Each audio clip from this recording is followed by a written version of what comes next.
বাংলাদেশের একজন হুজুর, এই যে কি নাম, মুজাফফর বিন মোহসেন। এই মুজাফফর বিন মোহসেনের হলো সালাফিপন্থী, লামা ইহাবি, অর্থাৎ আহলে হাদিস গ্রুপ আর কি। তো ওই এদের একজন বড় হুজুর আছে, নাম হলো কি ওই আব্দুর রাজ্জাক বিন ইউসুফ, তাই না? তো যাই হোক, এখন এই যে মুজাফফর বিন মোহসিন, এই হুজুরও এই যে ভালো ওয়াজ টোয়াজ করে এবং প্রচণ্ড রকম কট্টর ইরান বিরোধী। তো হুজুর কি বলছে, একেবারে গুরুত্বপূর্ণ একটা বক্তব্য দিয়েছে, যেটা আমার কিন্তু খুবই পছন্দ হয়েছে, মনের মতো বক্তব্য হয়েছে এবং এটাই হওয়ার কথা। আপনি যদি ইসলাম জানেন তাহলে আপনাকে এই বক্তব্য গ্রহণ করতেই হবে, মানে এর উপরে কোনো বক্তব্য হতেই পারে না। আর যারা ইসলাম জানে না তাদের কাছে মনে হবে যে এই লোক হয়তো ওই আমেরিকার দালাল, অমুক সমুক আলতু ফালতু কথা বলবে। তো যাই হোক, বক্তব্যটা কি দিল, কোনো মুসলিম ইরানের পক্ষ নিলে তার ঈমান থাকবে না। এবার অনেকে এসে বলবে যে এই মুজাফফর মোহসিন এলো আমেরিকার দালাল, অমুক সমুক, এইগুলো বলবে না, আমি তো জানি। এবং তারাই এই কথাগুলো বলবে যারা নাকি ইসলাম সম্পর্কে যাদের কোনো আইডিয়া নেই, মানে ইসলাম আদৌ জানে না, তো তারাই বলবে। তো যাই হোক, এই কি নাম, মুজাফফর বিন মোহসিন, তাই না?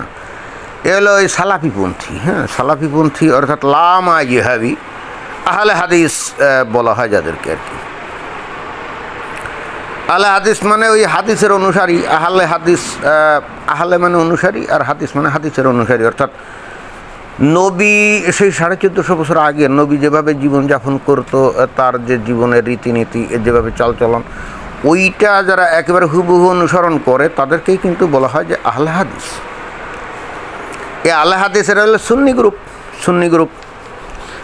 এখন এই মুজাফফর বিন মোহসিন কেন এই কথা বলল যে ওই ইরানের পক্ষ যদি কেউ নেয়, মানে কোনো মুসলমান, তাহলে তার ঈমান থাকবে না? কারণ হচ্ছে এই ইরানের এরা তো শিয়া, তাই না? এটা তো সবাই জানে, এমন তো না যে জানে না। ইরানের এরা হলো শিয়া। এখন এই শিয়া যারা এই সুন্নি, এখন এই আহলে হাদিস হোক আর সালাফি হোক, যাই হোক, সুন্নি তো এখন এই সুন্নি ইসলামী মতে এই শিয়ারা তো মুনাফিক, কাফের। এখন অনেকে বলবে কি কেন কাফের বলে, কেন? অনেকেই অবশ্য জানে কী কারণে কাফের বলে। কারণ এই শিয়ারা ওই শুধুমাত্র আলীকে খলিফা মানে, আর বাকি যে 3জন খলিফা ছিল, ওই আবু বকর, তারপরে ওমর আর ওসমান, এদেরকে তারা কাফের বলে। কারণ এরা নাকি ক্ষমতা পাওয়ার জন্য মানে নিজেরা খুব খারাপ কাজ করছে, ইসলামের প্রতি এদের নাকি কোনো ইয়ে ছিল না।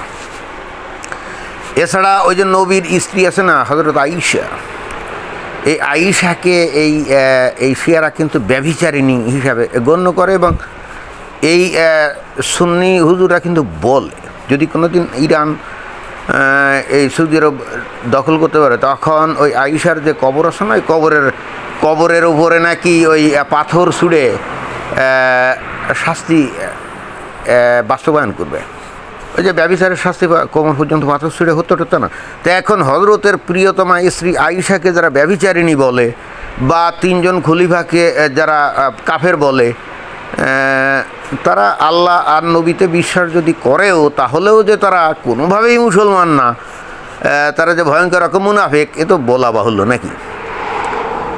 তো এই জন্যে বিষয়টা অনেকে জানে না, তো তারপরে জানাতে হয় আর কি।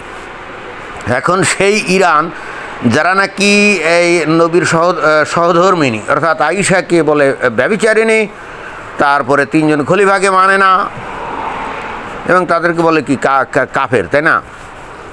এবং শুধু তাই না, এখানে এই শিয়ারা আরও একটা জিনিস ভয়ঙ্কর বলে, সেটা হলো যে বর্তমান কোরআন না, এই কোরআন নাকি 3 ভাগের 1 ভাগ। অরিজিনাল কোরআন নাকি 90 পারা, আর বর্তমানে যে কোরআন আছে সেটা হলো 30 পারা। তো শিয়ারা বলে যে বিশেষ করে বেলায়া বলে একটা সূরা ছিল, যাতে নাকি ওই আলীর কথাটা লেখা ছিল। এই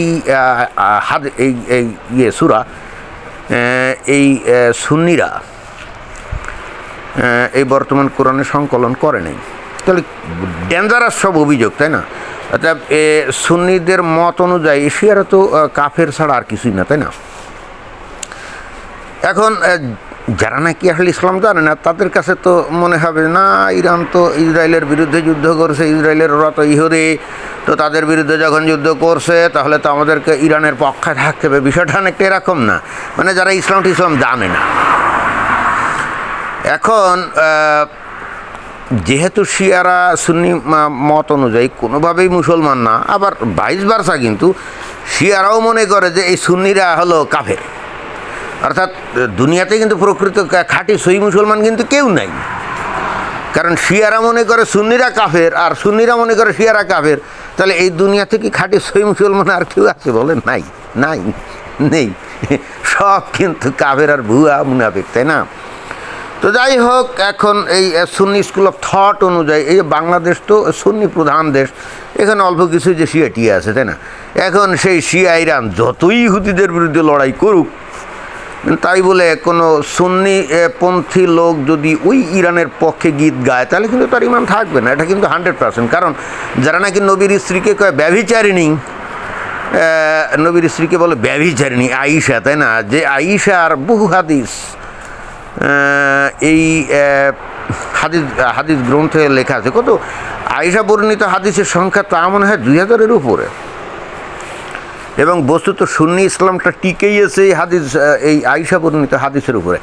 এখন শিয়ারা যদি বলে যে সে আয়েশা হলো এক ব্যভিচারিণী, একটা ঘটনার প্রেক্ষিতে বলে, সেটা আর এখানে আমি বলতে গেলাম না, বাট এইটা বলে আর কি, ব্যভিচারিণী বলে। তো এখন কথা হচ্ছে যে সেই শিয়ার পক্ষে আপনি গীত গাইবেন এই বাংলাদেশের কোনো মুসলমান, আপনি যদি সুন্নি হন, এরপরে আপনার কীভাবে ইমান থাকতে পারে? মুজাফফর বিন মহসিন সঠিক কথা বলছে। এবং বাংলাদেশে ওই যারা নাকি সুন্নি আলেম আছে, ইমাম আছে, তারপরে ওই যে ইসলামিক স্কলার আছে এবং ওয়াজি হুজুর আছে, এরা কিন্তু কেউই এই যুদ্ধের ব্যাপারে আপনারা যদি খেয়াল করে থাকেন, বাংলাদেশে কিন্তু দেখবেন যে ইরানের পক্ষ নিয়ে বাংলাদেশে কেউ কিন্তু মিছিল টিছিল বের করেনি। ইরান যদিও ইসরায়েলের উপরে আক্রমণ করে যাচ্ছে, বোমাটোমা ওই মিসাইল টিজাইল মারছে, তাই না? তো বাংলাদেশের মুমিন মুসলমানরা খুশি হয়ে রাস্তায় ইরানের পক্ষে মিছিল করবে নাকি? আপনারা কি দেখছেন? না, করেনি। কেন করেনি? তার একমাত্র কারণ হচ্ছে এইটা।